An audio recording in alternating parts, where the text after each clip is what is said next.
میں نے جب اسلام قبول کیا تو کچھ عرصہ میں اپنے والدین کے ساتھ ہی رہا. ایک دن شیشے کے سامنے کھڑے ہو کے میں اپنے بالوں میں کمی کر رہا تھا اور اپنی داڑھی سنوار رہا تو میرے والد صاحب کہنے لگے کہ بیٹا یہ داڑھی کٹوا دو. تو میں نے کہا کہ ابا میں داڑھی تو نہیں کٹوا سکتا کیونکہ یہ نبی علیہ الصلوۃ والسلام کی سنت ہے. تو ابا فرمانے لگے اچھا ایسے کرنا یہ چھوٹی کروا دو. کیونکہ ابا چھوٹی تو داڑھی نہیں ہوتی.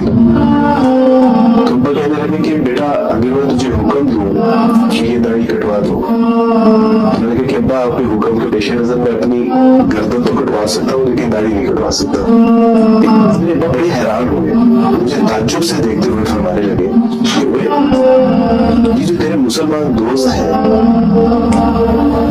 کیا یہ محمد صلی اللہ علیہ وسلم کو نہیں مانتے؟ انہوں نے تو اپنی کلین شیٹس کی ہوئی ہیں. میں نے کہا ابا وہ محمد صلی اللہ علیہ وسلم کو مانتے ہیں لیکن جانتے نہیں جانتے کہ رسول اللہ صلی اللہ علیہ وسلم نے ہمارے لیے کتنی دعائیں مانگی. آپ علیہ الصلوۃ والسلام راتوں کو اس قدر کھڑے ہو کے اپنی امت کے لیے دعائیں مانگتے رہتے کہ پاؤں میں ورم آ جایا کرتا. آپ علیہ الصلوۃ والسلام نے اتنی تنگی تکلیفیں پریشانیوں اور مشقتیں اٹھائیں دین ہم تک پہنچانے کے لیے. تو کہ ابا بے شک وہ رسول اللہ صلی اللہ علیہ وسلم کو مانتے ہیں لیکن آپ علیہ الصلوۃ والسلام کو جانتے نہیں.